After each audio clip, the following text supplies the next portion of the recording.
Mics are on, folks. Cell phones off. Use your mics. Going in.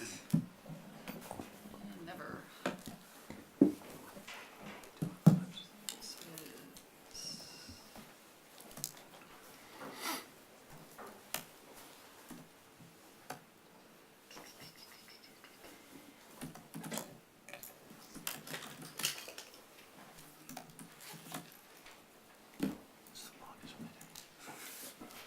Yeah, audit. Okay.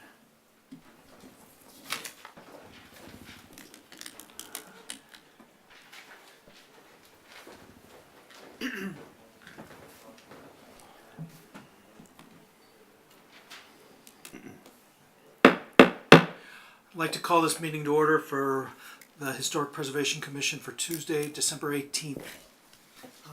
Call the roll. Hamilton, Hiller, Here. Solomon, Here. Stazen, Here. Warner, Here. Zinke. Here. Chairman Zellmer. Here. Quorum. Great. Okay. First order of business is approval of the meeting minutes. Does anyone have any revisions to the, or comments? None? No. If none, can I get a motion to approve the meeting minutes? Move to approve the minutes. Okay, second? Second. Second. Okay. All in favor? Aye. Aye. Any opposed? All, motion carries. Okay, the next item on our agenda is the 5-minute field guide. Thank you, Chairman Zellmer. Again, the 5-minute field guides are provided as an educational opportunity from the Commission to the Commissioners and to the general public. Tonight's topic is on fiber cement. If you remember, last month we discussed a substitute material of cellular PVC. And so tonight I thought it'd be appropriate to talk about fiber cement, which is actually a historic material. It was invented in 1900 in Austria by a man named Ludwig Hatschek. He took over an asbestos spinning mill and discovered that he could mix asbestos fibers with hydraulic cement and water and create a roofing tile that was rigid, durable, and fireproof. In 1901, he patented the material as under the brand name of Adjournment. And in 1904, he had 2 production lines manufacturing both roofing slates and facade cladding. In 1907, a patent was filed in the United States for the same process. And by 1911, companies in Germany and the United States were importing the material to 5 countries, or exporting the material to 5 countries, and on at least 5 continents. By 1921, there were 5 manufacturers of cement asbestos products in the United States, with one of the leading ones being the Johns Manville Company, which manufactured under the brand name of Transite, which is a name that you're familiar with and has kind of become the generic name for historic fiber cement materials. However, by 1929, the first suit was filed in the United States for asbestos exposure to the material, even though for many years there had been articles written and studies done in Europe and the United States about the dangers of asbestos in the material. In 1945, there was a rapid decline of the use of cement asbestos products in Europe, but it increased in use in the United States, as evidenced in this 1948 installation manual from John Mansville, which shows all the applications of where it could be used not only in residential construction, but also in commercial construction and factories and dairy facilities and all sorts of places where fireproof and sanitary conditions were the preferred option. Over the next 38 years, asbestos became a bigger and bigger issue in the United States until 1989, it was officially banned in the United States by the Environmental Protection Agency. In the 1980s, foreseeing the banning of the use of asbestos in the product, several companies perfected the mixture and created fiber cement products that did not include asbestos. So since the mid-1980s, we've seen an increase of use of this in new and restoration or rehabilitation projects. The siding is desirable by many people because it has the look and can be tooled with similar woodworking materials. It comes in a variety of finishes, as you know. We have textured material, and we also have smooth fiber cement. In the historic district here, we only allow the smooth finish. But there are companies that have introduced shingles, facade cladding shingles, just like the historic shingles. So buildings that were clad with asbestos shingles in the 1920s to the 1950s can also be restored with that shingle siding with a non-asbestos type of siding. So you can see they've got wavy patterns, straight edge, what they call thatch with the staggered line, and they also have the deep ridges vertically through the material that represent the siding materials that were available in the early to mid 20th century. One of the curious things to know about the manufacturing of fiber cement is of the 4 product lines that are readily available in the United States, only 2 of them are manufactured in the United States. The other 2 companies are based in both Japan and Mexico. So we often get requests for the use of fiber cement siding in the historic district, and most often it's identified as being a very durable and longer lasting product than other materials that are traditionally used in architecture. However, in reviewing materials and reviewing warranties for fiber cement, it's even with the factory painted finishes, those finishes only last about 15 to 20 years, and with the advances in painting for traditional materials, we're getting very close to the same longevity for traditional wood versus the fiber cement pre-finishes.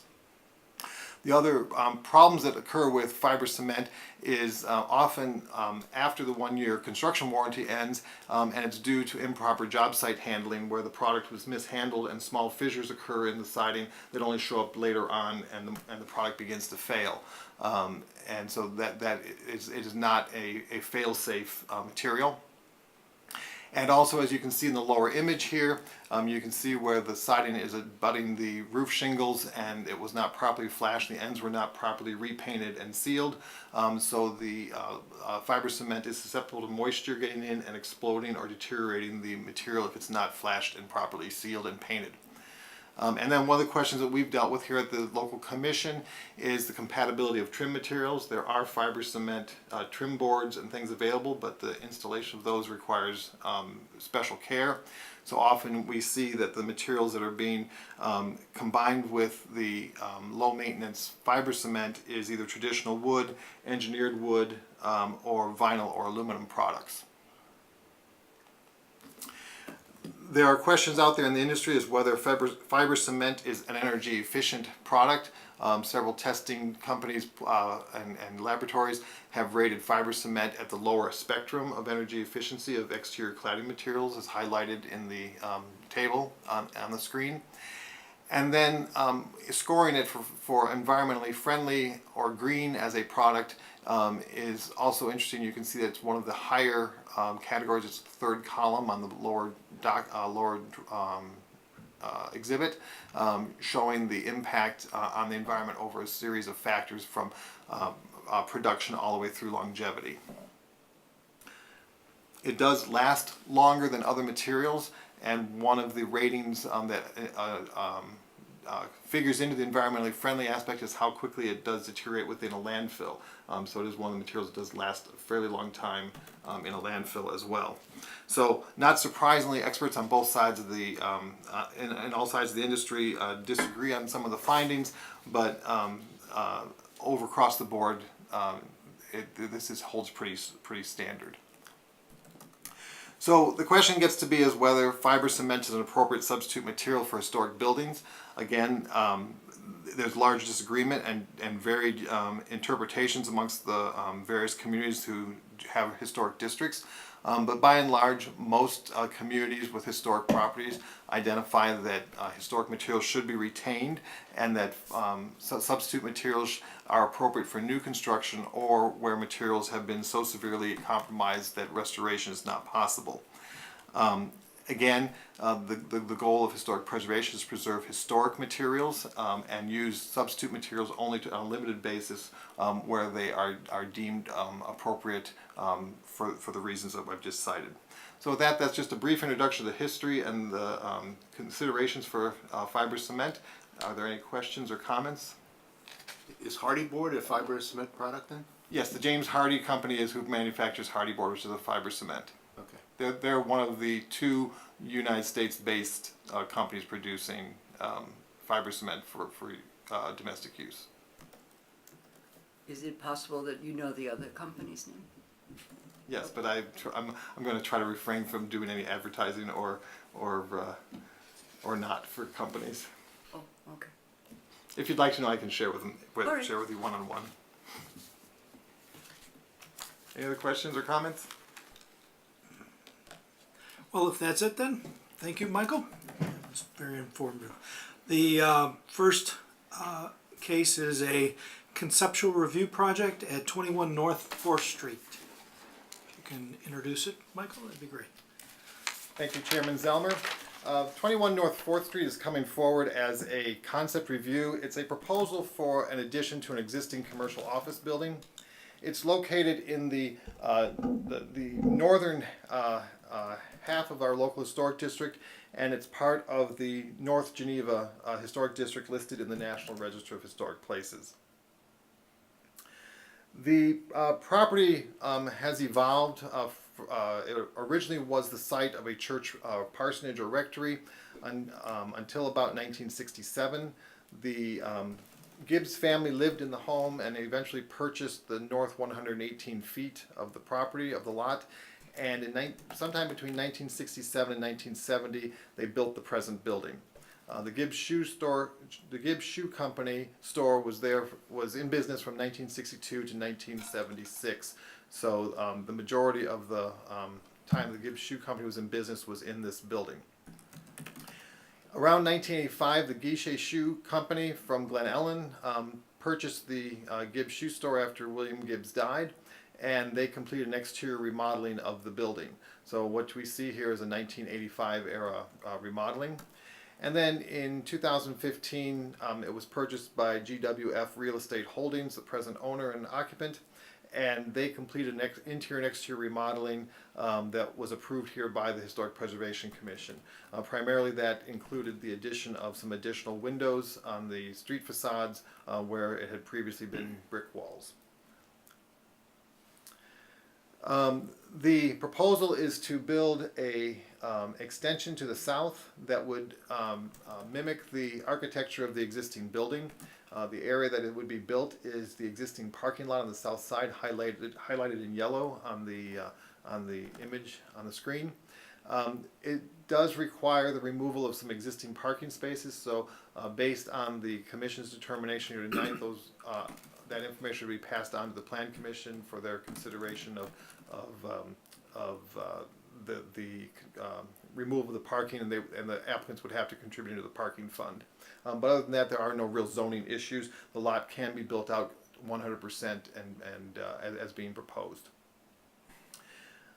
Provide for in your packet and on the drawing on the overhead screens are the drawings. So again, it's a fairly straightforward addition. The right third of the building is the addition, and you can see that in the elevations. It's again pretty much mimicking the existing architecture with the metal roof, the brick facade, and the windows that were approved about 2 years ago by this commission. So with that, I would turn the podium over to the applicants. Patrick Griffin and his architect are here to answer any questions you may have or elaborate on things I may have overlooked. Patrick?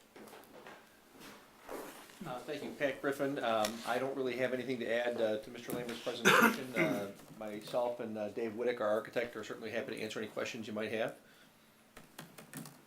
It must be a kind of an interesting zoning area if you can build, you commented you could build out 100%.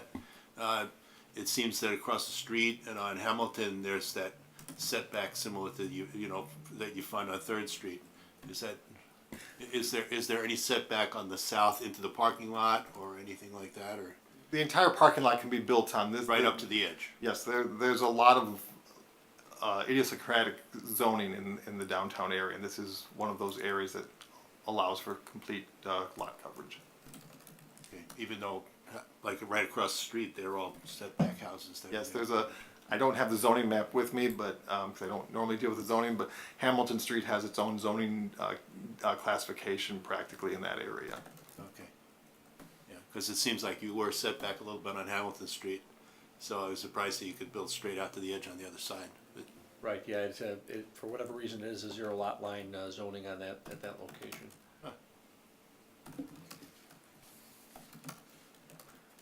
Michael, can you review why this building is non-contributing? The building's non-contributing because it has been significantly altered from its original architecture. I have tried to find historic images of this, and all I've been able to locate is that the Geisha Shoe Company did remodel when they purchased the building after 1985. So, it's not it's no longer a 1967 building that you see on the street. And also, 1967 even would not have been included in the 1999 survey. It would have been too young to be classified. Mm-hmm. So the non-contributing is the term that's being used in the survey that you're, I believe you are still working on, Yes. updating? We will still have non-contributing, contributing, and significant properties in the district. Okay, thank you.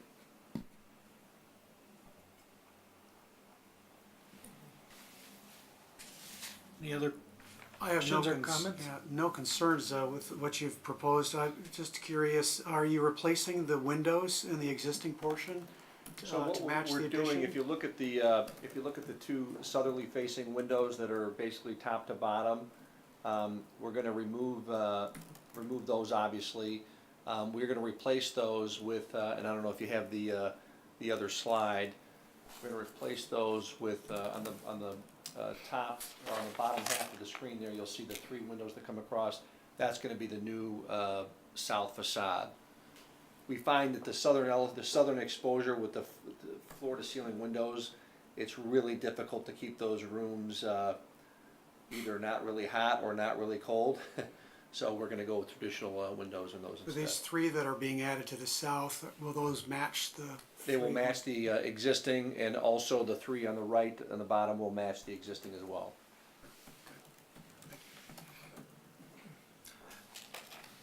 Do you think you'll be able to find the brick that you use there? I mean, it's a blend to begin with, so it probably helps out a little bit.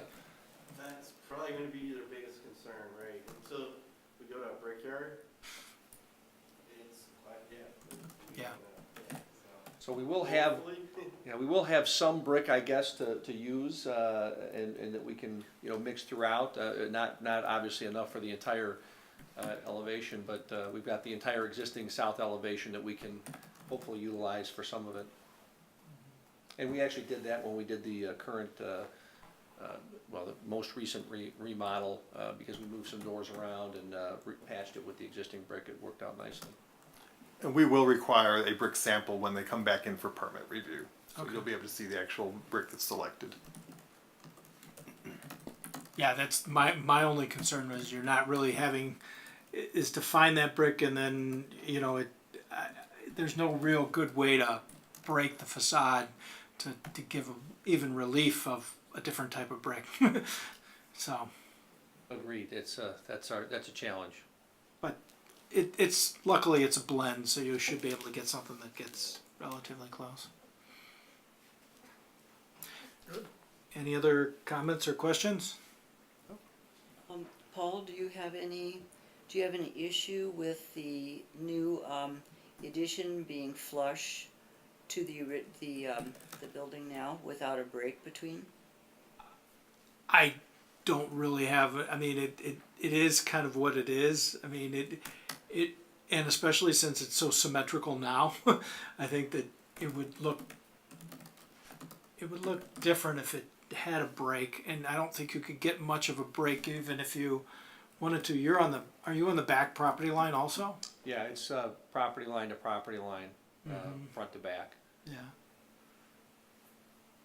Yeah, And in fact, there's an existing structure. We have a party wall agreement with the structure to our east, immediately to Okay. our east, and so those are actually touching. Yeah, I see that on that site plan there. I don't really have a big problem with it though. I mean, it, No? Because we usually, when we have an addition that comes to us, we usually ask for some sort of break to show where the addition is. yeah, I would say so, but you were gonna say? I was just saying, we typically recommend that when it's a contributing or a significant building so that the historic building is differentiated. But again, this is not a 1967 mid-century building that's been preserved. It has been altered by a previous tenant to a non-historic. We allowed or the commission allowed the addition of the gable entry and some other things because at that 2 years ago you recognized that it really wasn't a good example, a great example of 1967, 1960s architecture in Geneva. So I'm not sure, what area you'd really be trying to set off by setting the addition back. That's the main purpose for setting an addition off from a historic building. If I may, is there a discrepancy between the plan and the elevation on the west? I see 4 windows to the north side of the doorway, all the same size, but on the elevation, it shows a full glass storefront opening adjacent to, so has something changed here? No, so if you look at the main elevation, where you've got the gable entry, Yes, to the left of that, you have an office that has a full-length window, and then you have 3 more offices that have the more standard windows. right, So if you look at the plan, you've got the same thing. that shows on the Well, south, actually- but not on the north. The So- north one shows 4 windows Oh, well, yeah, that are you are exactly right. the same. That is a mistake. It would be the storefront window to the left. So that window opening is changing on that Correct. elevation then. The elevation's correct, which is what's existing on that side. Oh, I that see, left side. But in plan view, it's showing a casement. The plan view is what's incorrect. So it'll be different from the current, No, that's the current condition. So 112 is the match current 110. condition? The elevation is gonna be correct. Yeah, the elevation's right. The plan, the window in Okay. plan is Yeah, incorrect. sorry about Yeah. that. So what you see in elevation is correct. You got a storefront window to the left, your main entry, and then a storefront window to the right. 3 casements on this side, 3 casements Okay. on that side. Yeah. Just making sure I was paying attention. Oh, yeah, that's really good, yeah, it's like, and then I saw the window, yeah, so you are correct, but the elevation is what it's going to be. Good catch. Just to clarify for the commissioners who weren't here 2 years ago, the 3 punched windows with kind of the cruciform divisions, the smaller casement windows, those were added in the floor to ceiling windows were the original windows from the 1985 remodeling for the display windows for the shoe store. So. Thank you. Okay, thank you. Unless anyone's got anything else, can I get a motion? No, Or it's we don't need a concept motion, review. you'll be back with your permit issue, that would be great. I think you, here, hit it. Okay. Our next case is a review of building permit application for 521 Franklin Street. Thank you, Commissioner Chairman Zelmer. 521 Franklin Street came before you last month as a concept review. Now it's coming back before you as a permit review. If you recall, 521 Franklin is a single-family residence in the southwest corner of the local historic district and in the southwest corner of the Central Geneva Historic District that's listed in the National Register of Historic Places. The property was built in 1909 as the residence of Dr. Edward and Bertha George. It has been remodeled several times, primarily between 1961 and 1975. The property, again, as you know, is 2 lots. We, as a commission, looked at relocation of the garage so that the westernmost lot can be built on separately. These are the building elevations that they have looked over time. The proposal was to do some interior remodeling that would necessitate the removal of windows so that a closet could be installed in a reconfigured rear addition or rear area, reconfiguration of the rear area of the home. The proposal was just to remove the existing 1970s era, 1980 era casement windows and replace them with a wall of flush stucco, eliminating the window reference completely. Commissioners had discussions about that at last month's meeting, and so the applicant has provided 4 options that are being provided for your consideration and determination so he can move forward with the construction. Option A would replicate the openings with trim work and filling them in with stucco panels. Option B would be a similar treatment except raising the sill up to reduce the overall height of those panels.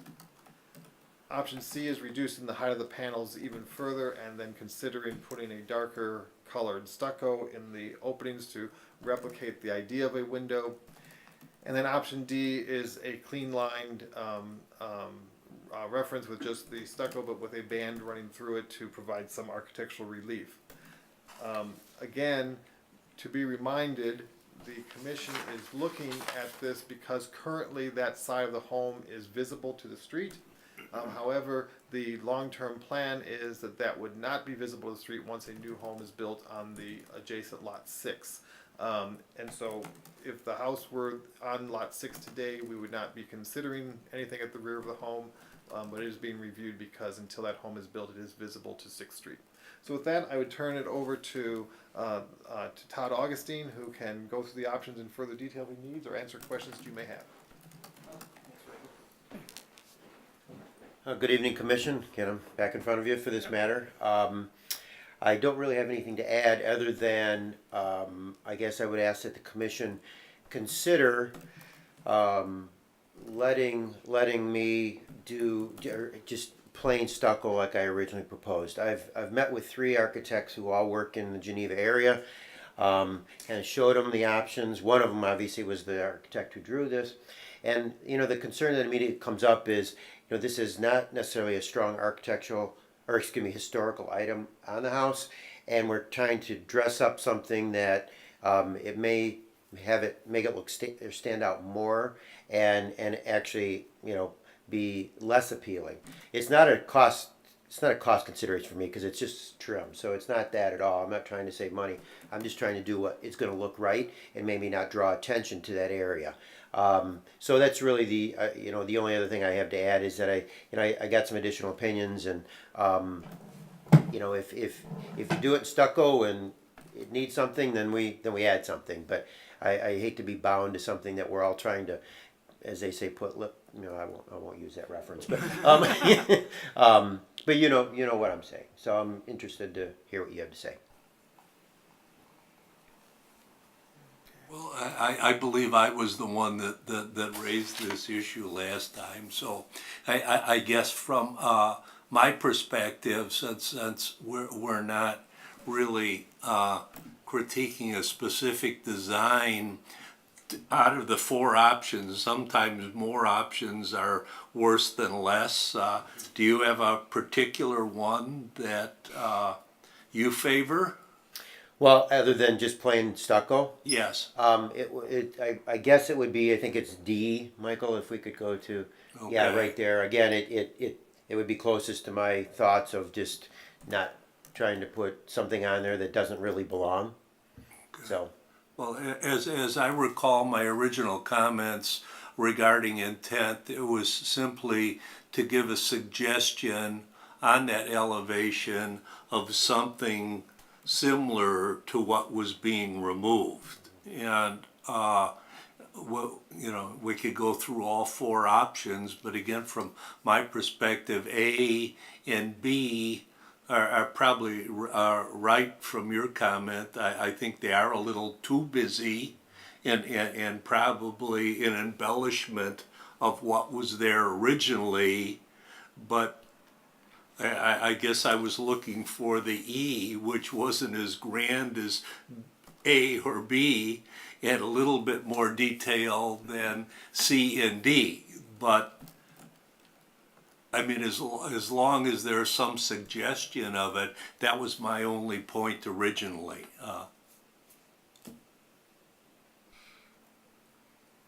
I wrote on my notes that I thought that, that I was drawing attention to it too. I don't like the bump out in particular anyway. Right, you had I mentioned don't think it's that, very right. attractive anyway. So putting fake windows on it didn't work for me either. Okay. But on the other hand, I didn't think a big flat space was the answer either. Actually, I thought D was your best choice. It does something to it. It breaks it up Sure. a little bit without Right. going crazy. And, looking at it, it's, I mean, I don't get sick to my stomach looking at it or anything, so.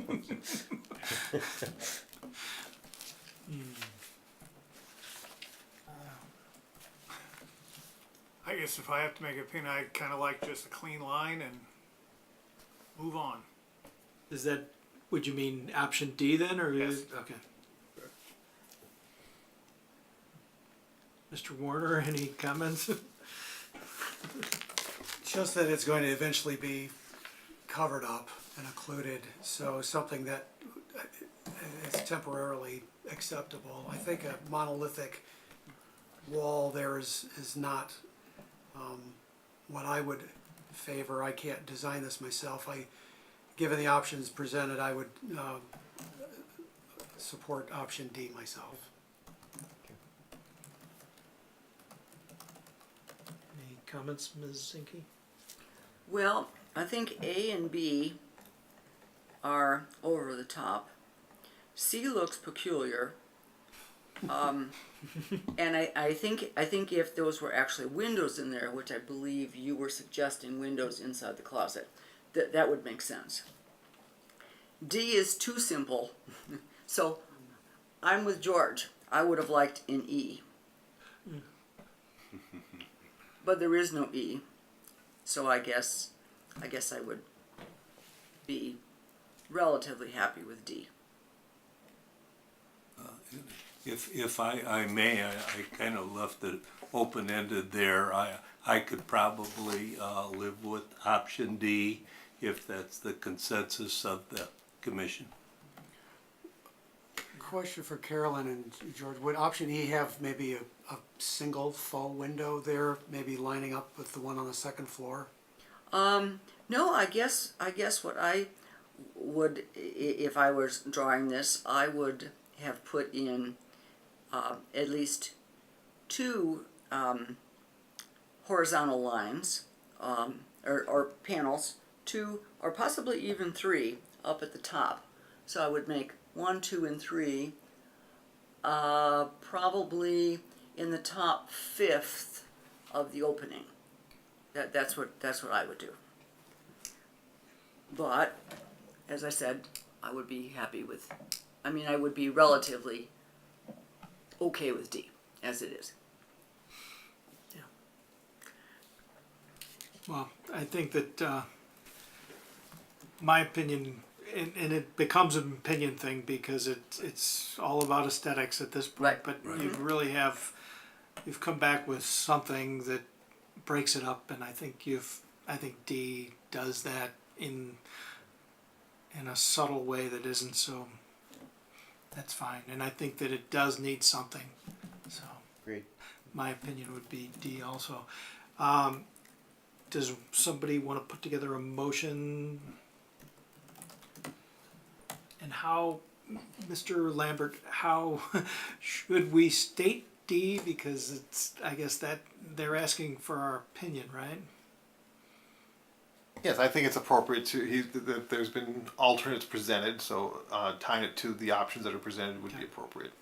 Okay, I'll make a motion, and I move to approve the permit for 521 Franklin Street with the proposed infill of the non-historic window using option D from the plan submitted by the petitioner. D as in David. Can I get a second from someone? Okay. Who second? Solomon? Warner. Solomon. Okay. Okay. Hiller? Aye. Solomon? Aye. Stazen? Aye. Warner? Aye. Zinke? Aye. And Zelmer. Aye. Motion carries. Thank you very much. Thank you. I'd like to wish everyone a happy holiday and prosperous new year. Thank you for Thank you. giving me the time you did. Appreciate it. And good luck with your remodel, and hopefully 2019 you'll be able to sell that lot. Well, hopefully 2019 I can sell the house that we're talking about and the lot. Oh, you're planning on selling the house as well? Yes. Oh, that's right, you did Yeah, tell that's us right. that. Yeah, I've owned it for a year and a half and haven't been able to sell it, unfortunately. I thought it would fly off the market and it didn't. You waiting then to move the garage? Well, yeah, I have to now because of the cold weather, right, yeah, so, but that, I mean, is that part of the approval? Yes, it's Yeah, all, okay. all taken care of. Great, awesome.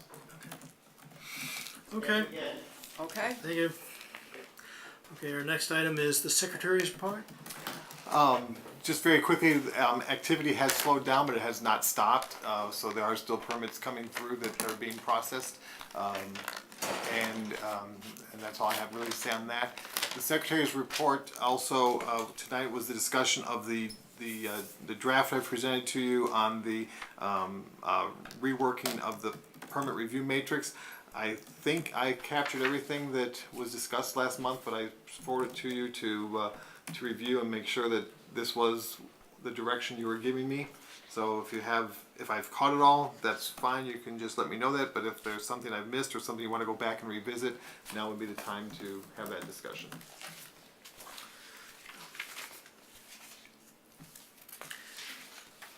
Any comments? Went through it, thought it was pretty complete.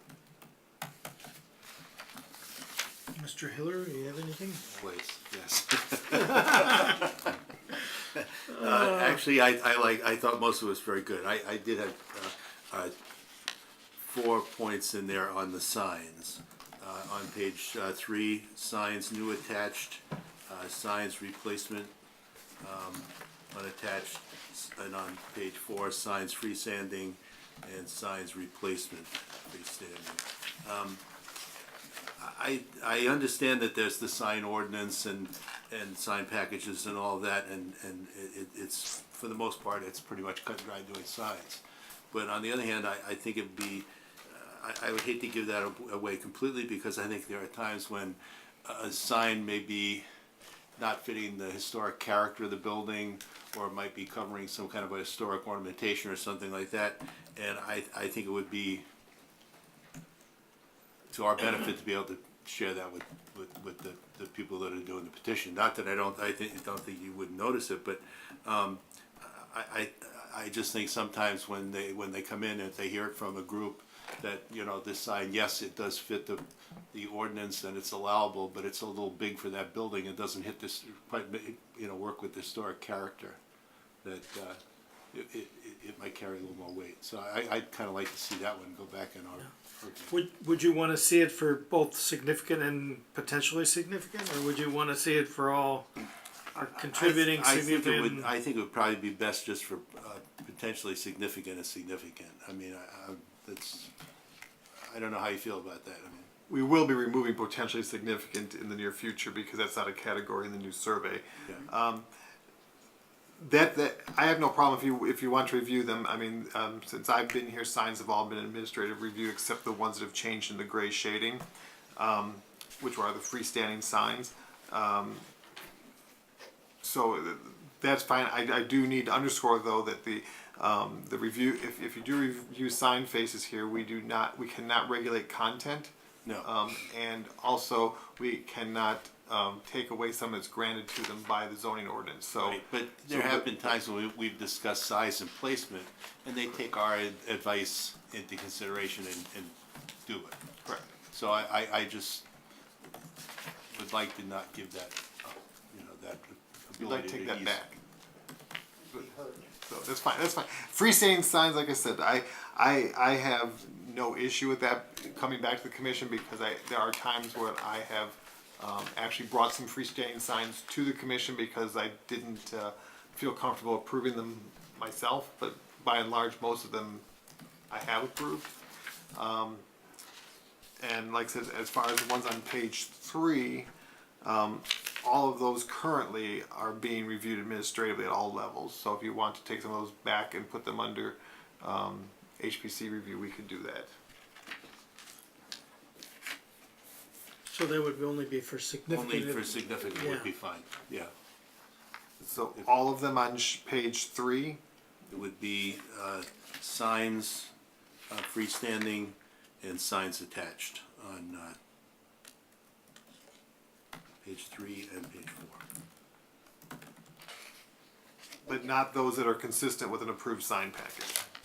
Is that right? Well, I don't know. I mean, quite frankly, I would go with all of them, personally, but I guess if they're consistent with the sign package, it doesn't make any difference, because we can't alter the size of the placement that much anyway. Right, So I would say, yeah, forget that one. okay.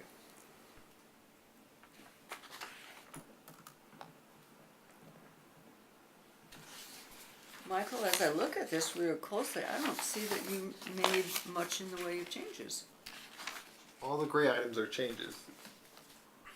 Something either moved from one column to another, is all the things that are shaded in gray. I'm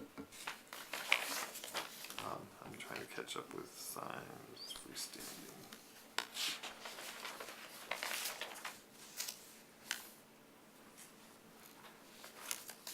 Just going back, I want to make sure I'm clear on this, page 4, signs replacement existing face. You're Yeah, not you're already doing that anyway. right, so so- you're not wanting to see that one, no matter what We'll the just do category is. page 5, Okay, new freestanding signs. okay. I just want to make sure I got them all. Sometimes you guys talk fast and I can make my notes.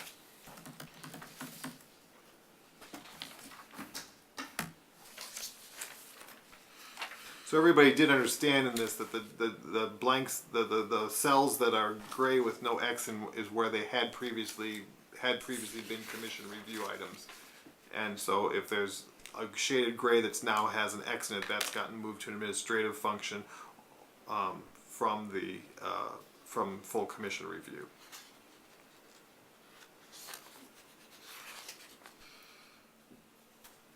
I have a question about, and it's specific to a project, unfortunately, but can you put mechanical equipment in the front yard? Not by zoning, no. What's define mechanical equipment? There's What's that? you can't put your air conditioner condenser in the front right, yard. A heat pump and an AC, a generator. Excuse me. Okay. So does that affect people that live on a corner, putting it on the outside corner? Yes, it does. It's very difficult at times then to do that. We have one that has come through recently. The building division told them they had to find a way to relocate the equipment because it would have been in a street yard. Is that grandfathered in if you you have it? I would have to check if you can replace. I think if you're replacing it, it's considered new equipment and has to comply with code. But I would have to check that. I don't deal with that aspect daily. It wasn't your house that I was talking about either. Not that I have it. No. Well, it's still old. I don't want to be a permit place. Unless there's anything else, do we think we've got it for the permit matrix? That's fine. Commissioner Zinke is still checking, so I want to make sure she's I'm fine. okay. So I will be making those 3 changes, and then I will publish this for beginning in January of 2019. Sounds good. Are there any other questions from commissioners regarding any of the work I'm doing? I will give you a couple quick updates. For those of you who aren't aware, an application was received for a proposed South Geneva Historic District. There will be a public information meeting on January 3rd at 7 o'clock in this room. Which historic district, I'm sorry? Proposed South Geneva Historic District, which are homes south of Cheever Avenue, spanning both sides of Batavia Avenue, south to Peck Road, and over to Forest and Hawthorne Lane.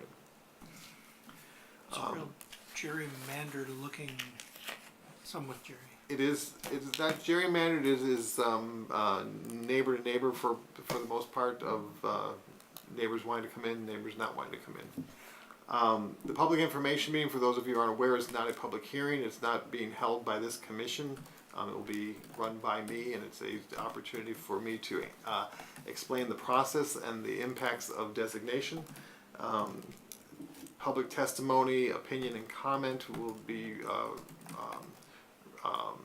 deferred to the public hearing, which will be held in front of the commission. If you want to attend, you may. It will be recorded and broadcast, so you can watch from the comfort of your own home. But it is not a sanctioned meeting of the commission, so if you were to attend, again, you would have to observe the Open Meetings Act and not discuss amongst yourselves any of the information that's being disseminated or discussed at the public information meeting. Do you have a date? January 3rd, here in this room at 7 o'clock. We had, according to the ordinance and the time frame that's laid out in the ordinance, it had to fall before January 7th, so I apologize it's falling in the holiday season, but that's when it could be done with the days that the city hall's open. And when, do you know when the public hearing will be? We do not have the public hearing yet. What the next step is, I have gone through the nomination. I have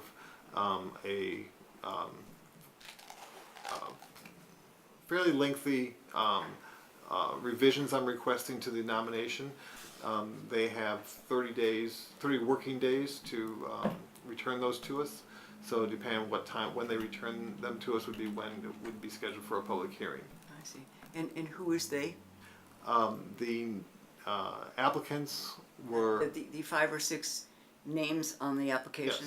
Yes, yes. Okay. I was going to say, I'm not sure I'm going to remember them all. Yep. Well, I didn't mean to ask their names. I just meant who the group was. The 5 or 6 people who signed the nomination form are those who are the nominators. Okay. Now, the initial list of properties that are included, has there been in the last several weeks any properties that have requested to be removed? There have been 2 that were, I have had conversations with them. I've explained to them that they have their formal right to object, or they may be revised out in the consideration by the nominators. I see. We don't know. It also depends on if there's 100% or more than 50% agreement amongst the property owners, depending on how the property is held, if it's in joint tenancy or in a trust, and who the trustees are. I see. So I can't answer the questions just a simple yes or no. It depends a lot on ownership and whether there's agreement amongst the owners as to whether they're in or out. I see. Okay. That's one of the things I'll be bringing up at the public information meeting so that everybody's aware. In fact, the 2 property owners I have spoken with, I've suggested that, you know, they may want to make a decision after the public information meeting. Anybody can file an objection to the district all the way up to the time it's reviewed by the city council, whenever that happens. Thank you. Do you have any objections now besides those 2? I mean, do you feel like there's any people that are behind an objecting? I have not been contacted by anybody directly. I did have a couple of people concerned who were not within the district who were concerned that they were somehow being impacted by the action because they were notified. But I was sure that they're not. They're being notified out of courtesy, being adjacent to the area.